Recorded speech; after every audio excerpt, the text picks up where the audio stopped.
After 45 years in Cabarrus County, Pam Outen decided to hang up her apron. For her final farewell, Pam sat down with a couple of old friends to take a trip down memory lane.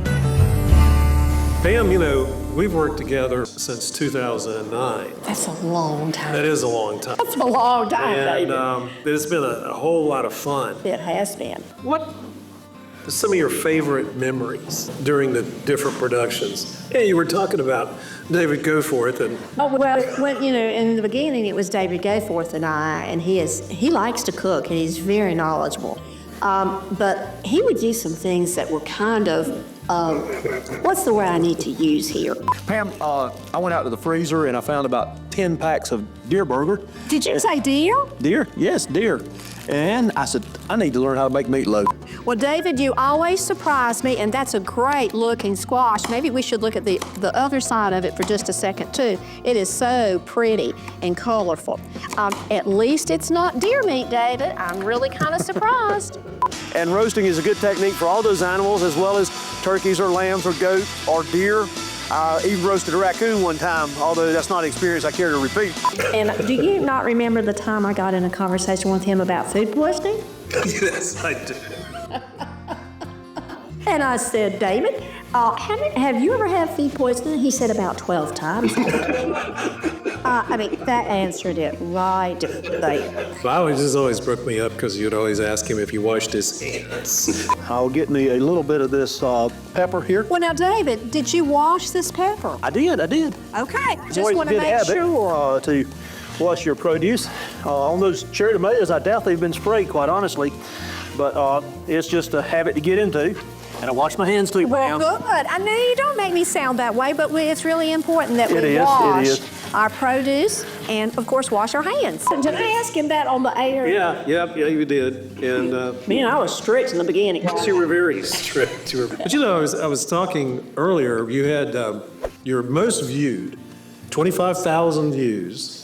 It was the chicken pasta salad. Isn't that crazy? Yeah, and it's actually the second recipe you ever did. The second So we were a lot better in the beginning. and it was really good. So a lot of people obviously really liked it. That's great. That's great. So Robbie, what about you? What's some of your favorite memories of working with Pam?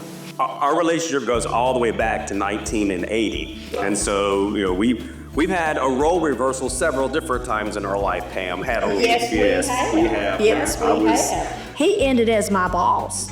No. Started as her 4-H'er and ended as her boss. 9-year-old for it. And she is still working today. So that's something. I can remember, though, in my last years as a 4-H'er, I was 18 years old, and I was working at First Impressions Daycare. I know where you're going. And because I was helping my aunt, Alice was the chef for that. And it was in the summertime, and I was helping her as a cook for the daycare. And that was my last year doing presentation, and I wanted to go simple.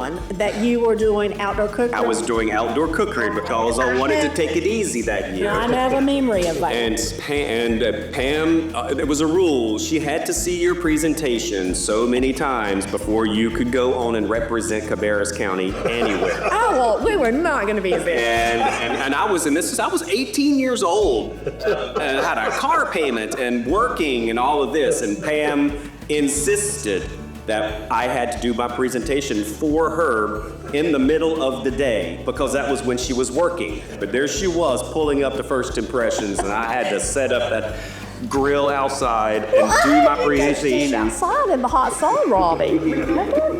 She was sacrificing. She sacrificed a lot. Yes, she did. You were getting a suntan. Definitely. Can I say honestly that you needed to practice? I needed to practice. That was scary. That may have been only twice in my 4-H career I did not win state. And that, my last year, it was one of those years. It was really funny when we, started with Simply Local.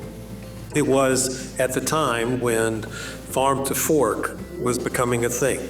And I think in Cabarrus County, we were well ahead of everybody in the state and probably in the nation because, fresh farming, supporting our farmers, all that sort of thing, that became a thing, and it really kind of grew, and then people appreciated it because people could tell the difference. You know, from just a production standpoint, when we started it, like I said, it was really kind of cool to be able to do a production and then be able to eat it afterwards. So let me just say my waistline didn't benefit too much, but we always had a great time. It's been absolutely a dream. Like I said, your impact in this county, I think, and in cooperative extension and beyond, is tremendous, and I think that it will carry on through all those YouTube videos, but you will be missed. Well, you're most kind. I'll still be around, and hopefully I will see you at various occasions. Absolutely. We look forward to seeing you. Oh, my goodness, my goodness. Thank you very much, David and Robbie.